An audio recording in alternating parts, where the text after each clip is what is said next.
Game of Thrones, episode 3, long night. You know, hit that subscribe button, man. It's TortureTalk, you know what I'm saying? I want to get into it real quick. I want to address some things. I ain't going to be long, you know what I'm saying? Because I don't think it allowed me to upload a long video. Anyway, so I want to get into this real quick. I'm going to do a review real quick. The episode was great. I think that people complaining about being dark, it should have been dark. It should have been dark. I think that if it would have been lit up, it wouldn't have seemed as dramatic and as horrifying as it should have seemed. I think that it being dark like that added an element to it that normally we don't see in Game of Thrones. And it kind of felt Walking Dead-ish, good Walking Dead-ish. You know what I'm saying? Like, it was great, man. I thought it was great. I'm not going to get into what happened besides the end because I have a lot to say about the end. But either way, I'm going to get into that. All right, so first of all, let me address you bloggers. All you bloggers out there, shut the fuck up. Just shut up. Stop fucking crying about every fucking thing.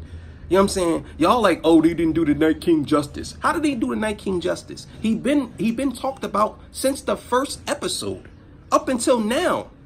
And y'all say, oh yeah, he should have did this. So let's play this out. If the Night King had killed everybody, he would have sat on the Iron Throne, and y'all would have been mad about that.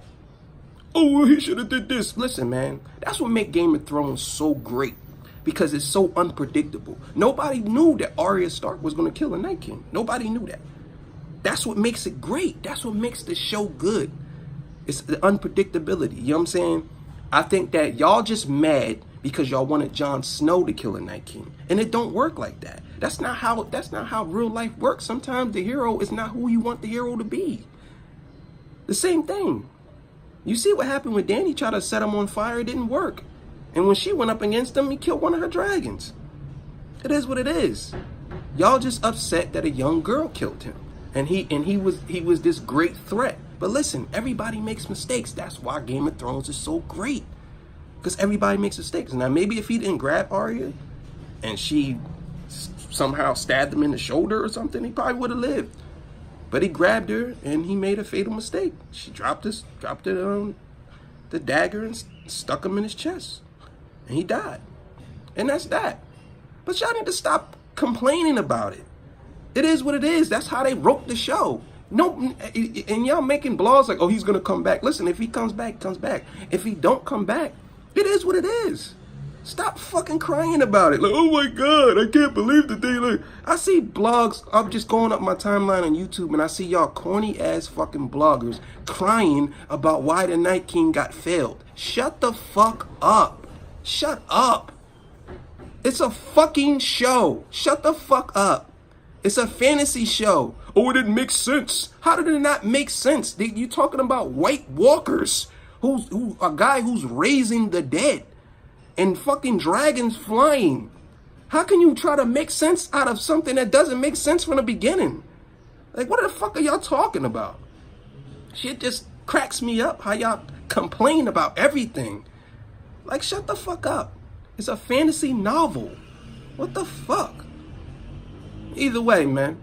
So Arya kills the Night King, and that's that. If he comes back, he comes back. If he don't, it is what it is. But we all know who the villain was. Cersei's the real villain. Even though I have a different theory about it, I just think that Dany's the villain. But hey, it is what it is. You know, there's only 6 episodes left, so they had to tie up some loose ends. And I don't think that they was going to allow the Night King to kill all the main characters off. And then Cersei fights the Night King. That just doesn't make sense. How's that? The Night King doesn't even talk. So if the Night King doesn't talk, how is he going to negotiate? So he's just going to wipe out the Golden Company and wipe out Cersei, and that's it? It doesn't make sense. So I'm not glad they killed the Night King off. I'm going to put that out there. I'm not. But I am glad that they decide to kill the Night King. I'm not glad they did it, but I'm glad that they decide to do it, because it's going to make sense in the end, because now the main characters are going to war with each other. And it is what it is. Stop bitching. Stop complaining. You know what I mean? Subscribe to that page, man. Torture Talk.